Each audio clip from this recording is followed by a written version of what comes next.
Bon, on va s'ouvrir l'appétit les amis parce que avant le déjeuner, on va évidemment aller partir en randonnée avec la sculpturale Nathalie Simon, qui est déjà en train de randonner d'ailleurs. Hein, Nathalie, j'ai l'impression que tu es sur le début du chemin, toi. Bon, en tout cas, je me suis un petit peu débasée au-dessus de l'eau sur le port, c'est tellement joli. Et puis tout à l'heure, j'entendais Guillaume parler de l'attractivité de la Normandie. S'il y a bien un lieu que les touristes viennent visiter en masse, c'est le Mont-Saint-Michel.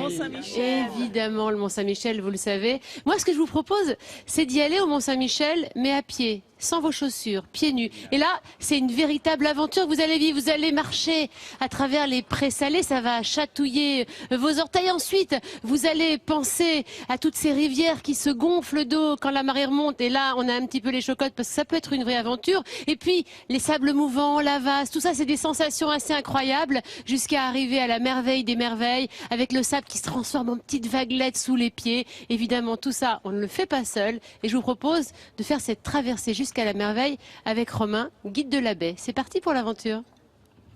Pour rallier le Mont-Saint-Michel, il existe des chemins plus escarpés que la route. On va marcher en fait sur un mélange de sable et de vase. On n'est pas sur du sable, on est sur de la tangue. Voilà.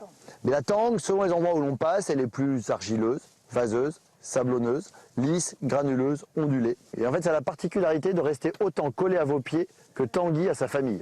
Ah, c'est ça. Ouais. Donc il n'y a aucun rapport. Il n'y a aucun rapport. Romain est guide et c'est lui qui va permettre au groupe de se frayer un chemin parfois instable. Voilà. Si on commence à exercer une pression un peu plus importante, ça finit par se casser. Sauf que là, il faut vraiment être suicidaire.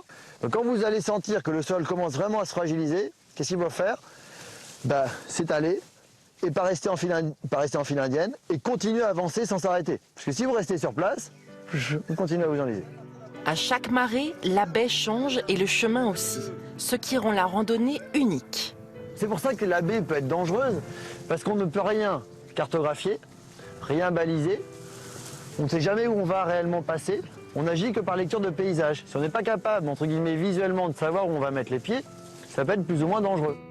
Après plus de 2 heures de marche, le groupe parvient enfin à l'île de Tomblaine, la sœur jumelle du Mont-Saint-Michel, où nos marcheurs vont reprendre des forces.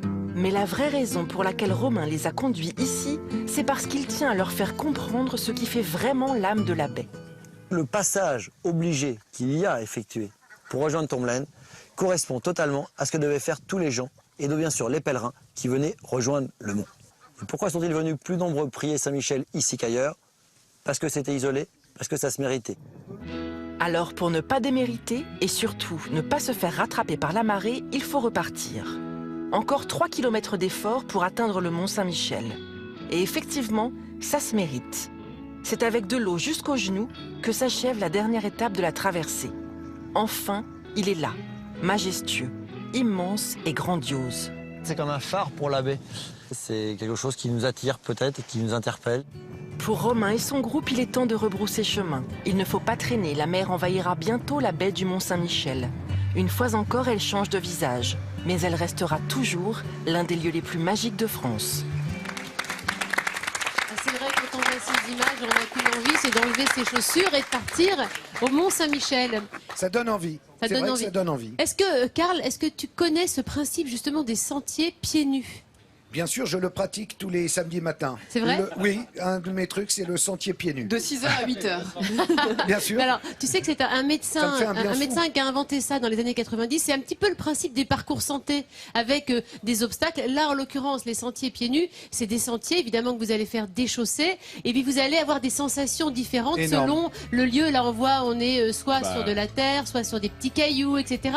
Le but de ces sentiers pieds nus, c'est évidemment de retrouver ce contact avec la nature qu'on a perdu. Nos chaussures emprisonnent nos pieds à longueur de journée. Moi, j'ai envie de dire, libérons nos pieds. Libérons nos pieds. Libérons nos pieds. Et pourquoi? Parce que ce contact du sol va décharger, notre pied se décharge de ces ions positifs qui sont extrêmement nocifs à notre équilibre. Nos pieds se déchargent des ions positifs. Non, alors tu sais qu'il y a les ions négatifs qu'on hume quand on est en bord de mer comme aujourd'hui. Et puis notre corps, il est chargé aussi d'ions positifs. Nous ne sommes qu'électricité, mon cher. Oui, mais oui. On appelle les sentiments amoureux un coup de foudre. Et puis puis, il y a aussi la circulation sanguine qui est stimulée quand on est comme ça et qu'on marche sur les éléments. Mais Ça, oui, c'est très, Nathalie. très bon. rendre moins Ils C'est sont d'ailleurs pour dérégulés. ça, non, mais Oui. c'est pour ça qu'il y a eu des grèves, pour libérer nos pieds. Oui, tu parles. Ça Oui, a mais là, permis aussi de marcher. je sais pas si ça a libéré Merci, tous nos Karl. pieds, mais en tout cas, c'est une vraie tendance que ces sentiers pieds nus, si vous n'en avez pas autour de chez vous, qu'à cela ne tienne, vous libérez un peu l'espace, soit dans votre petite terrasse, soit dans votre petit jardin, soit dans votre salon, et vous surtout, vous essayez de marcher pieds nus au moins une fois par jour. Vous allez vous sentir bien mieux. On n'est pas fait pour être chaussés, mes amis. Libérons nos pieds. Libérons nos pieds. Libérons. Oui, oui, oui, oui. Bah, tiens, moi qui ai passé toutes mes vacances d'enfance sur la côte d'Albâtre, là, du côté de Fécamp, sur les galets comme ça libérait bien les pieds. Hein. Ouais. Et l'esprit aussi, par la même Et on voit occasion. le résultat aujourd'hui. Bah, tu vois, et on voit, il ne reste